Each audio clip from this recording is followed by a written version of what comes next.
dejamos un ratito la información que tiene que ver con nuestra provincia para viajar por el mundo y nos vamos hasta una zona muy complicada, zona de Medio Oriente, para repasar la actualidad que se está viviendo tras el conflicto que duró unos 12 días con fuego cruzado entre Israel por un lado e Irán, con la participación también de Estados Unidos. Imágenes que estamos compartiendo ahora en pantalla de parte de lo que ha sucedido durante esas 12 jornadas muy intensas con esta operación de León Ascendente, nombre que le puso Israel en su momento a esta operación que tuvo diferentes factores. Pero hoy la pregunta para el contexto internacional es: ¿realmente significa el fin de esta guerra entre ambas comunidades? Es por eso que estamos con el abogado Alejandro Barada, que es especialista en lo que respecta al derecho internacional, derecho migratorio. Alejandro, bienvenido.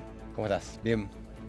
Bueno, la pregunta es un poco amplia, me parece que es difícil de responder, pero ¿estamos hablando de un fin de guerra o no? No, definitivamente no, no porque no hubo un acuerdo de paz.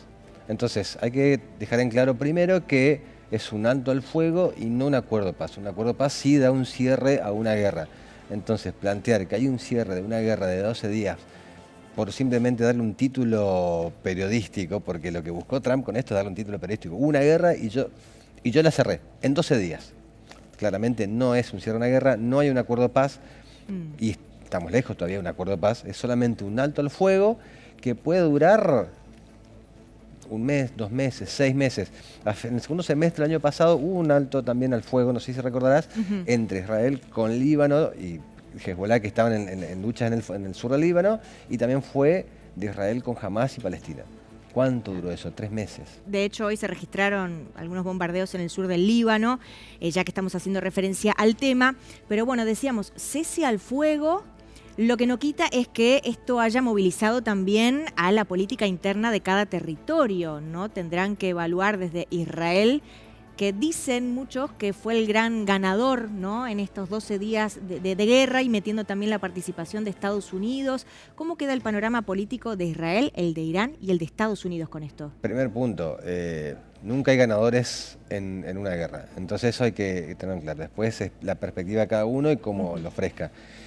Creo yo, analizando un poquito de que, primero veamos cuáles fueron los motivos que llevaron a los primeros ataques. En los días previos al primer ataque de Israel e Irán, había una mención para la caída del gobierno de Netanyahu. Casualmente, 24 horas antes del primer ataque, sucede el primer ataque.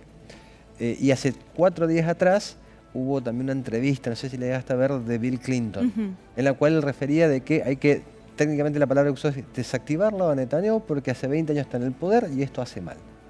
De un expresidente norteamericano, demócrata, que generalmente el Partido Demócrata también es aquel que más provee en armas y en industria armamentística al país o en guerras, en conflictos armados.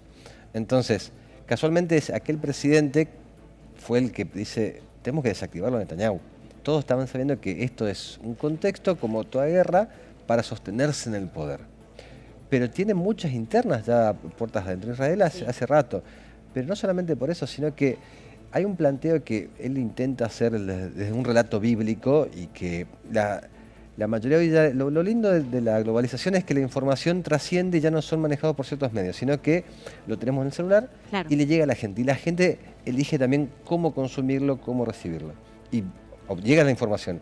Esa información hay un gobierno con una ideología muy determinada, de extrema derecha, denominada sionista. Entonces, pero es una ideología política, no es un relato bíblico, no es una lucha de religiones, no hay una pelea de judíos contra musulmanes y musulmanes contra judíos. No, que ese es algo para dejar en claro también hacia la comunidad, hacia afuera, que dice, bueno, esto no se va a terminar por religión. No, porque no hay religión. Tiene que ver con otras cosas. Tiene que ver con otras cosas. De hecho, la primer persecución religiosa que sí efectivamente sufren los judíos, lo sufren a mano de los católicos en 1492 con la Inquisición. Claro. Nada tiene que ver con una pelea musulmano-judía que no existe.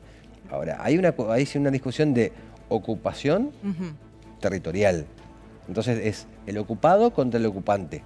Esa es la discusión que tienen hoy. Ahora, casualmente, claramente, de un lado fallecen, lamentablemente, gente de religión judía y del otro lado musulmanes. Pero cuando fallecen palestinos dicen, hoy murieron 57 musulmanes. Murieron palestinos, gente de Palestina territorialmente. Entonces, el planteo opuesto tampoco es correcto. Una vez que vos perdés la objetividad incorporando una religión, se empieza a perder la discusión y ya nadie puede tomarlo. Va desvirtuando. Totalmente se desvirtúa. Y hablando esto de los liderazgos y de los discursos y los relatos, ¿no? También estamos notando que se trató de instalar, por lo menos desde el sector de Estados Unidos, esto de, bueno, Irán tiene un líder supremo, tiene una manera de liderazgo bastante particular, Irán. Una teocracia, claramente, y hay que decirlo, es una teocracia. No, y recientemente estaba leyendo que Trump dijo que ellos pudieron detener el ataque a este líder supremo, el ayatolá, que sabían dónde estaba, que pudieron detenerlo porque el objetivo no es meterse en la política de otro territorio, sin embargo, bueno, lo hicieron, pero se puso en discusión esto, si el iraní va a ir en contra de este líder supremo, qué es lo que va a pasar, ¿qué crees que va a suceder con eso? Mira, puertas adentro no se va a resquebrajar el liderazgo en Irán. Ese liderazgo ni ese sistema teocrático, porque hoy está Khamenei, pero mañana puede estar otro, Hassan. O sea, es el sistema. Y no van a modificar ellos su sistema hoy. Más allá del nombre del que Más allá del nombre. Esto excede el nombre. Hoy hay un sistema que gobierna, que es de sistema teocrático y va a permanecer. Al mismo tiempo, fue también, cuando fue 5 días atrás, que habían dicho lo que dijiste, sabemos dónde está y podríamos matarlo. Y al mismo tiempo, el gobierno israelí planteaba, esto se va a terminar cuando lo matemos. Ahora, 2 días después, un ceasefire, hay un cese al fuego. Cese al fuego. Pero de repente no era que recién se iba a terminar si lo matabas. Claro. Entonces, al final... Se contraponen los discursos. En 24 horas. Claro. En 24 horas nada más. Ahora, otro de los argumentos de este fuego cruzado de 12 días tenía que ver con el armamento nuclear y este uranio enriquecido del que tanto se viene hablando hace muchos meses, no es de ahora, y de Irán, que no se adhiere a ciertos pactos y que sigue generando el uranio enriquecido en porcentajes muy elevados. Ese uranio que estaba, se supone, en estas centrales que fueron atacadas con el bombardeo de Estados Unidos en los últimos días, ¿qué pasó con ese uranio enriquecido? ¿Dónde está? ¿Sigue o no? Detalle. Irán no es que no se adhiere. De hecho, está adherido al Tratado de No Proliferación Nuclear. Bien. Sí está adherido. Ahí está el tema. Sí está adherido, Israel no está adherido. Aquel que está adherido al programa, al tratado, sí tiene la obligación de mostrar sus enriquecimientos, sus proyectos, si es para uso civil, militar. O sea, sí está. Ahora, el que no está adherido es el que no está obligado a tal. Israel no está adherido, pero ellos nunca permitieron una inspección sobre sus propios sistemas. Bien. Ahora sí hay una información más o menos uniforme de que Israel tendría entre 40 y 70 mínimas ojivas nucleares preparadas listas. Entonces, ellos sí tienen de 40 a 70. Hay un historiador, Avi Shelaim, un historiador israelí, judío, en el cual él constantemente hace la marca de que por qué Israel puede tener y el otro no.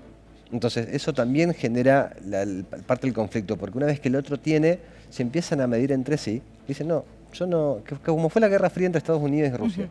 Vos tenés, yo tengo, entonces mejor no nos lastimemos mutuamente y permanezcamos en paz. Así fue desde la Segunda Guerra hasta hoy. Claro. Entre Estados Unidos y Rusia no ha sucedido nada. Alejandro, cortamos acá un ratito, sí. Tenemos que compartir una pausa, pero en un minuto nada más volvemos y seguimos charlando sobre el tema. Dale. Pausa, quédense que ya volvemos.